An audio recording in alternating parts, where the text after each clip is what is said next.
Hello there, everyone. Welcome back to the class, both to new and long-time students and lovers of history. This is History with Sire here today to discuss with you the third and final part of our Waterloo series, which is now an actual assessment into the reasons for the French defeat on that fateful day during the Grand Battle.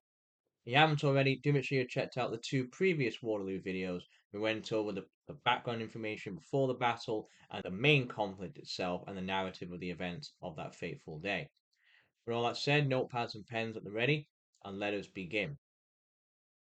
So in line with previous essay style videos I've done, this is going to be an A-level styled question. And we've done a breadth essay, we've done a source essay, and now we're doing a depth essay question that will look specifically and only at the events of this battle. So of course, we already mentioned a few reasons in our previous video, but this one will be more structured. And again, much like I've done previously, it's about getting you, especially the students out there studying for exams like this, whether it's for this curriculum or a different one, but again, getting you in line to think historically, think about our factors, and don't just think about recalling events, but how can we weigh up each of the factors at play, and how can we then assess them with criteria, find out which one is the main or most important reason for, in this case, the defeat of the French. So that said, let's get straight into it. So first off, let's look at our question here. And the question we have to work with is how accurate is it to say that the Duke of Wellington's leadership was the main reason for causing the defeat of the French at Waterloo in 1815? Now, much like previous factor essay we looked at, it's very important that for A level, we don't just think about retelling all the events of the day. What we should aim to do instead is split them up into various factors. We look at the question and they've given us a factor. That's the Duke of Wellington and specifically his leadership on the day. So that's the first factor we have, and it's the first factor you should consider when writing your essay. I've then given you three other factors you could potentially consider: the qualities of the British Army, Blucher and the Prussians, and Napoleon and French mistakes. There may be other factors at play here, but they're the ones I'm going to be using in this video to help guide you and give you some advice on how we could structure it. We're also going to use our teal structure. This is our topic sentence. So again, using the words in the question, we're focusing on Wellington leadership, we're focusing on the defeat of the French, and of course our timeline factor, which is Waterloo at 1815. So all of our evidence that we're going to do in our next lines should only consider the French, Wellington, events at Waterloo in 1815. No other events can be brought into this because they specifically asked about this battle in this singular year. So you've got to be really narrow with that timeline and make sure you follow it. And again, when you give that evidence, give that narrative of things that have happened, you've then got to analyze it to then show, right, you tell me, oh, Wellington told him to use a reverse slope defense. He told him to use the line formation. He told him to use volley fire. Did that cause the defeat of the French? And if it did, how? That's what you've got to then link it in to go back to the question. And again, finish with that. Once you've finished with the analysis, right, make a quick judgment. Well, is it clear then that Wellington's leadership was indeed the main reason, or was it a minor reason? Was it present, but it wasn't necessarily the biggest thing that was at play on the day? I strongly recommend you use this teal structure for every single paragraph. If you're doing this, a very clear structure that's going to be quite evident and will get you your marks. Again, there's more imaginative ways to do this, but I think this is a really strong one that examiners like to see, and it ticks all the boxes. It shows you use context, it shows your focus on the question, and helps you use criteria to answer the question through analysis. Specifically as well, we should remember for depth essays, unlike our breadth ones that we do, this one is entirely focused on the one date and the one battle. So we should only consider those that they've given us. Today it's given us Waterloo in 1815. Another one may give Victoria in 1813. You've got to really focus on the question and think, what's it asking me, and focus on that entirely. I've also recommended we focus, as always, with the factor in the question first.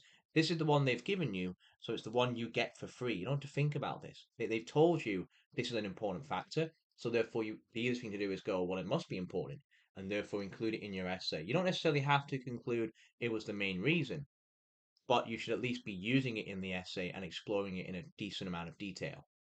And as well, a bit of criteria to add to that, was this factor there across the entire battle? If it was causing the defeat of the French, is to ask, right, was Wellington there at the start, the middle, and the end? And did everything he do cause the defeat? And were there any turning points his actions helped generate? And the same again, once you've got that factor complete, consider at least two others, but ideally three, depending on the timing of your exam. Do bear that in mind. To go into some detail about before making that conclusive judgment to finish the essay. And again, bonus tip, the conclusive judgment ideally should match the introduction. So if you started by saying, okay, Wellington's leadership was a factor, but actually Blucher and the Prussians was the main reason, your conclusion, now with all the detail explained, should say the same thing. So we get a nice cohesive argument that makes complete sense and is logical. So with that said, let's get ourselves now into the actual factors. If you like, before moving on, I would recommend you pause the video and maybe take some time for yourself, about 5 minutes or so. What can you remember for each of the factors here in good detail? Again, try and recall it all yourself. Think about all the information we gathered over our previous videos and bring that in here and apply it to this question. Maybe even make a preliminary decision for yourself which one you think is the main reason. So once you're ready, feel free to unpause the video and we'll move on. Ready? Right, here we go then. So the first factor we can consider is Wellington's leadership. And there's lots we can say about Wellington. He, of course, led this offensive on this day, and he was the one who was the supreme commander, the field marshal over not just the British, Belgian, Dutch, German, and many other nationalities of soldiers that fought on this day. He's the one leading from the front constantly. And this actually recalling back how he differs from Napoleon. Whereas Napoleon liked his artillery, liked to sit back on a battle, Wellington would be right at the front. He'd be on his horse, moving across the lines and directing and dictating orders and making sure every man was doing his job. So again, he's a constant presence on the battlefield, and therefore he clearly is the person involved here who's making these decisions. Again, remember, he is the one who actually decides to hold the ground at Waterloo. He could have tried to make a stand at Quatre Bras when he was against Ney, but instead he chose to concede the land, tactically retreat, and therefore make the decision to hold the line at Waterloo. Defensive plan, this was his decision. He chose Waterloo because he gave himself the high ground. He narrowed the field just a few miles long, which he knew would limit Napoleon. Napoleon liked to use his troops' quick movement to flank positions, but he couldn't because Wellington secured himself on a narrow front. It basically asked the question, Napoleon, if you're going to break through, you've got to hit me. You've got to come into the line. And again, that tactical decision, that planning, we have to give credit to Wellington there, because he's the one who coordinated this and therefore led the offensive. He also isn't tempted to fall into Napoleon's traps. Remember, Napoleon initially did that flanking attack at Hougoumont-Château because he wanted Wellington to take troops away from his centre to defend it, to weaken himself, and therefore allow Napoleon's troops to countercharge through the middle, especially with his cavalry. But Wellington didn't. He held firm. He trusted that the men positioned there would be able to defend the position. And in truth, it did. The defensive strategy was working. It definitely got weaker throughout the day, and it became very tenuous before Blucher arrived. But all the same, it worked. It held Napoleon's troops back, and we have to give credit for that. And that also gets us to his direct tactics as well. He used concealment, especially on the hill, taking the high ground and then hiding his troops behind it with the reverse slope defense. And through that, it actually created arguably the biggest turning point of the day was that it tricked Ney. Ney charged over the hill, and next thing he knew, he was trapped in the square formation and was utterly obliterated. The cavalry were getting shot left, right, and center with no artillery to really support them. Again, this changes a little bit later in the day when Napoleon does his gamble and attacks later on. But in that initial charge, that initial bait and counter, Wellington was very successful here. And some historians would say that it was tactical brilliance from him. That it was not just impressive, but decisive in the victory on that day, and true sign of Wellington's defensive prowess against his own instinct for a bold attack. And the final one, we said it before, but again, it's very important to understand Wellington really leads from the front here. He approaches most of the areas throughout the day. He covers the lines. He gives new orders. He makes sure his officers are making their instructions clear. He's constant. Wellington himself didn't really sleep during this entire 3 day offensive before when he was at Quatre Bras, and of course in this battle himself. He only had about a couple hours sleep, most sources seem to say, across the 3 days. But he knew that was vital. He knew he had to be up there, constant, present, to make sure everything worked. And we have to give credit for that. He really worked hard to make sure this offensive went in his men's favour. And the result was that it did. And so clearly, Wellington was a key part in that. But we have to go to our second factor here, which is his trust in his own army. So here we are. So now the second factor you consider are the qualities of the British army. And this is something that, can get overlooked. We can get trapped in the great man theory of history. Wellington was the great leader. He's the reason for victory. It was all him. But the army is what makes the commander. And the army did very well on that day. I will do a little quick caveat before I talk into this. I'm simplifying saying British Army, but you can happily make reference to other parts as well, the British, the Dutch, the Belgians, the Germans even. You can mention them all because they were there, and if anything, they actually make up the brunt of the force. I'm saying British Army here, but again, remember, most of the British Army from the Peninsular War were actually away fighting in the War of 1812, still over in America. The ones he had here were an eclectic, diverse force of men from various nations. And again, we can't overlook that coalition force that Wellington leads here. But all the same, I'm going to focus on the British aspect. And the British aspect was indeed quite clear. For instance, the Scottish Highlanders defending Hougoumont Farm with some of the Germans were successful. Wellington trusted them to hold the line, and they did. They put up an admirable, very staunch, strong defence that did work. And Wellington himself would count in his memoirs some years later, I think the 1830s, that this was indeed a turning point in the coalition force's favour. But that flank not breaking, it meant they could hold the line longer in anticipation for the Prussians' arrival. We also have their training. They truly were very effective with their volley fire. Again, many of the French marshals were even telling Napoleon the British defense is impenetrable. There's no way to break through. They truly will stick to their line. They really have been drilled into them that they shouldn't flee, that they shouldn't suffer from low morale. They should trust their skill, trust their training. They are the best in the world. And the volley fire on the day really proved this. The line formations worked. Every time the Imperial Guard struck, they were forced back. They had to retreat. Relentless pounding over and over, but they didn't break. And that's the idea. They may give up a little ground now and again, as we saw with the tactical retreat with the reverse slope defense, but all the same, they held the line and did extremely really well, especially defeating the Old Guard, who were Napoleon's so-called best in the entire world, and they managed to hold them back and defeat them. That's quite a psychological blow for Napoleon and his troops to see this Anglo-Allied force is able to hit back so-called these mighty warriors of Austerlitz and Jena, the ones who charged on Moscow, etc. And again, while it was Wellington's tactical decision to use reverse slope defense and square formations, it's the infantry who actually pull it off. They repel Ney's cavalry charge. They actually are the ones who successfully hold the line, form their squares, and fire them back. So again, we have to hold high there. The morale held firm and the skill in battle held firm, which enabled this truly crucial turning point. And the final thing I want to mention is Wellington himself. He actually recalled later, many years later, I think this one was in 1831, and when recalling the battle and the reasons for victory, he reflected on something he'd said during the Peninsular War. He used to call his men the scum of the earth. He hated how they pillaged, how they abused the Spanish, and some liberate their towns, where instead they would attack and destroy and rob them, and they even stole gold from the Spanish treasury after victory at Vittoria, and he called them the scum of the earth back then. But in reflecting in 1831 about the men he served with at Waterloo, he would say that yes, they were the scum of the earth, but he could hardly conceive that such a set brought together, and it really is wonderful that he should have made them the fine fellows they were. They're Wellington's own words. He's the one giving credit to these men for their actions on the day, and reflecting that after the training, after all the drilling, they truly were a respectable, credible, and truly effective force that rightfully won the battle that day. And I think it's important to understand that if Wellington himself is giving credit to them as well, then maybe they are indeed worthy of being considered the main factor for victory on that day. But as I also said, we can't get too trapped in Wellington's own men.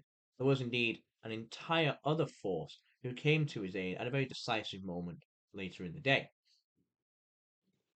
And that is indeed Blucher and the Prussians. Again, the whole reason Wellington's plan actually works is because he was counting on Blucher's men arriving. As we said, the line was fading. La Haye Sainte had fallen to the French. Napoleon's troops were on the verge of breaking through the line. It really was going to be a tragic disaster. But Blucher and his men came through. They came, they arrived, and in doing so, they provided the vital assistance that Wellington's men, his Dutch, his Belgians, and Germans as well, also needed to win at Waterloo. They'd also been really successful. Their arrival undoubtedly changed the tide of the battle. Because of this, they no longer had to defend. They now had this big flanking attack happening in Plassimois, and now they could actually push forward themselves and strike the line and force back on the French. Blucher himself was also quite impressive. He didn't give in to any temptations. He didn't turn around and try and fight Grouchy's 30,000 men.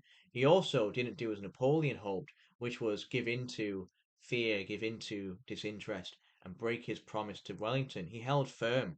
He sent that letter confirming, yes, I'll be there, just hold on. And they did indeed arrive.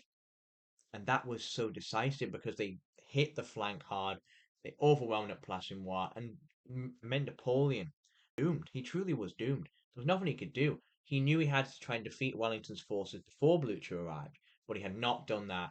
And Blucher had arrived, and now he had two fronts he had to fight on in this big field, and he just couldn't do it. And so we have to give credit here to the Prussians. They held their side up of the deal perfectly and enabled a clinical victory on that day. And so we have to give credit there. It truly was a joint Anglo-Prussian offensive at the end of the day, and Napoleon's Imperial Guard lost because of that. But there is a potential weakness, one may say, with this factor, which is that Blucher's men only arrived at the end of the day. They only arrived at the end. They hadn't really done most of the fighting. Yes, they'd been traveling. Yes, they'd been marching for hours.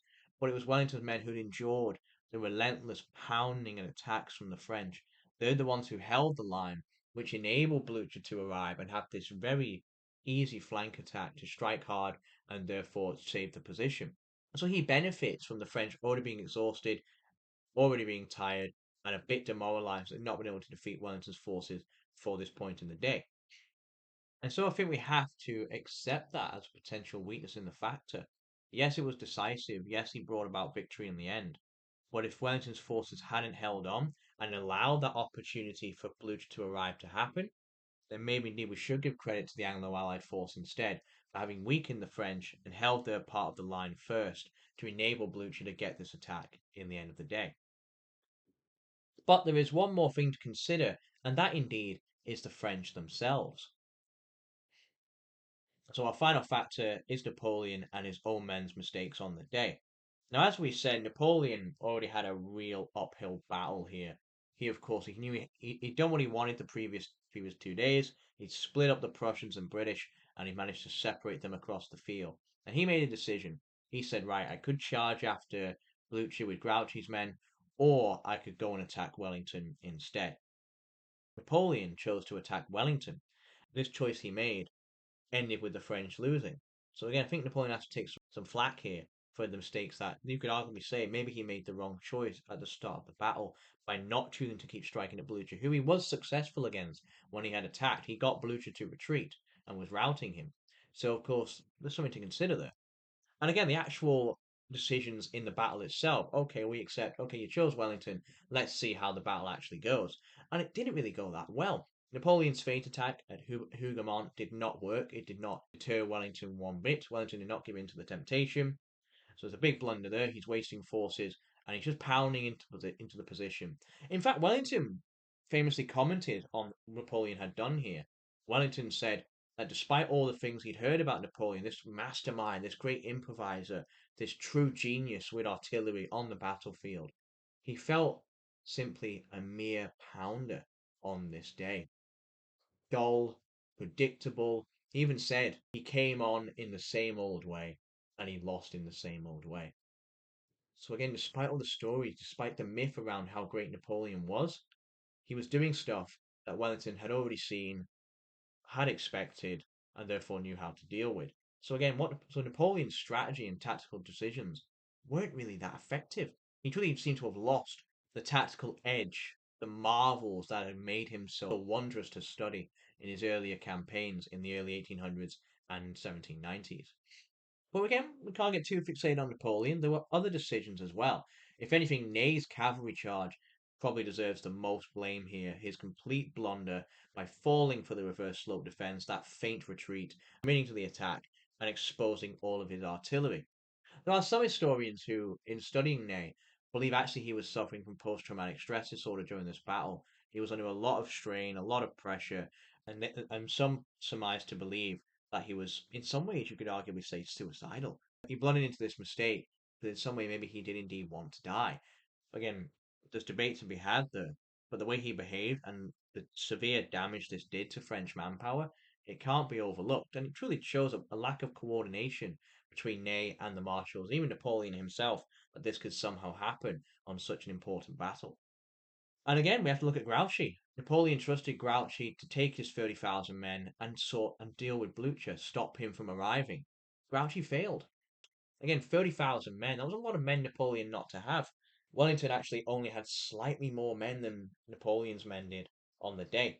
And so to consider that, when you think they were even in numbers, an extra 30,000 men really could have been a decisive factor here if they had been there. And so Grouchy is failing his job to stop Blucher arriving, and Napoleon's decision to separate the forces. Again, these are clear tactical errors that impacted them later on. You even mentioned the Old Guard. I've not got it on the screen, but the Old Guard didn't live up to their reputation. Yes, they weren't in the numbers they were during the Russian campaign, but all the same, they were so-called the ones who were going to change the tide of the battle, and they were pushed back by the British volley fire and basically let Napoleon and the French men down. There's the overarching issue as well that it just simply was doomed to fail. Wellington was prepared. He chose Waterloo as his position. He'd narrowed the flanks to prevent any sort of tactical maneuvering and speedy attacks from Napoleon's men. There was no surprise attack because Wellington knew it was coming. He was prepared to defend. It was uphill. Napoleon's men were always going to be slower. They were always going to have a truly uphill battle to deal with. They had less soldiers than ideal. And the biggest factor of all, you could say, this constrained timeline. They attacked later in the day because of the weather and the waterlogged mud they had to be cautious of. They only had a few hours to win. They knew Blucher's men were on the way. Napoleon had to win before they arrived, and he couldn't do it. Maybe it truly was a step too far for Napoleon, and therefore he lost because he chose the wrong battle in the wrong war and chose the wrong army to try and fight. But let's bring it all together now, class, and consider all our factors together and how we may bring this essay to a close.